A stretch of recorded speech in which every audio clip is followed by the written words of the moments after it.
Friends, ഇന്നൊരു tasty ആയിട്ടുള്ള bread omelette recipe കണ്ടാലോ. അതിനായി 2 മുട്ട പൊടിച്ച് കൊടുക്കുക, 2 ടേബിൾ സ്പൂൺ മിൽക്ക് ആഡ് കൊടുക്കുക, നന്നായിട്ട് ഇളക്കി കൊടുക്കുക. അത് കഴിഞ്ഞ് നമ്മൾ ഉപ്പ്, കുരുമുളക് എന്നിവ ആദ്യത്ത് നന്നായിട്ട് ഇളക്കി കൊടുക്കുക. 3 ബ്രെഡ് എടുക്കുക, നിങ്ങൾക്ക് വേണ്ടത്രയും ബ്രെഡ് എടുക്കാം. അത് കഴിഞ്ഞ് സ്മോൾ പീസായി കട്ട് ചെയ്ത് കൊടുക്കാം. നമ്മൾ 1 മുട്ടയും കൂടെ എടുത്തിട്ടുണ്ട്. 3 ബ്രെഡിന് 3 മുട്ട എന്നിവയാണ് നമ്മൾ എടുത്തിരിക്കുന്നത്.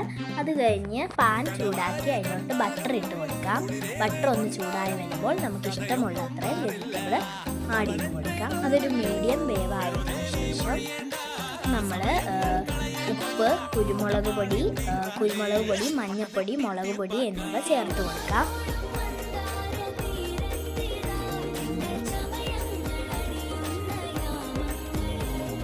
ഇത് കഴിഞ്ഞ് ഇങ്ങനെ പരത്തി വെച്ചിട്ട് നമ്മൾ നേരത്തെ ബീറ്റ് ചെയ്ത് വെച്ച് നമ്മൾ മുട്ട അതിലോട്ട് ഒഴിച്ച് കൊടുക്കാം. ഇത് കഴിഞ്ഞ് നമ്മൾ നേരത്തെ കട്ട് ചെയ്ത് വെച്ച ബ്രെഡ് കൂടെ അതിനകത്തോട്ട് ഇട്ട് കൊടുക്കാം. അതെല്ലാം ചെയ്യുമ്പോൾ നമ്മുടെ തീ മീഡിയത്തിലാണ് വെക്കേണ്ടത്.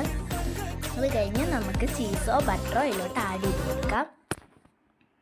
2 മിനിറ്റ് വെന്ത് കഴിയുമ്പോൾ നമ്മളിങ്ങനെ ഒരു പാത്രം വെച്ച് ഇത് മറിച്ചിട്ട് അതിൻ്റെ അപ്പുറത്തെ വശം നമ്മൾ പാനിലേക്ക് ഇട്ട് കൊടുക്കുക. കുറച്ചുകൂടെ ചീസോ ബട്ടറോ ഇട്ട് കൊടുക്കാം. പിന്നെയും 2 മിനിറ്റ് മൂടി വെച്ച് വേവിക്കാം. അത് കഴിഞ്ഞ് നമുക്ക് സോസ് അതിനകത്തോട്ട് ഒഴിച്ച് കൊടുക്കാം. അപ്പം നമ്മുടെ സാധനം റെഡി ആയിട്ടുണ്ട്. അപ്പം വളരെ ടേസ്റ്റി ആയിട്ടുള്ളൊരു സാധനമാണ്. അപ്പോൾ എല്ലാവരും ഒന്ന് ട്രൈ ചെയ്ത് നോക്കണം. ഈ വീഡിയോ ഇഷ്ടപ്പെട്ടെങ്കിൽ എല്ലാവരും ലൈക്ക് ചെയ്യുക, ഷെയർ ചെയ്യുക, സബ്സ്ക്രൈബ് ചെയ്യുക. അപ്പോൾ എല്ലാവർക്കും ബൈ.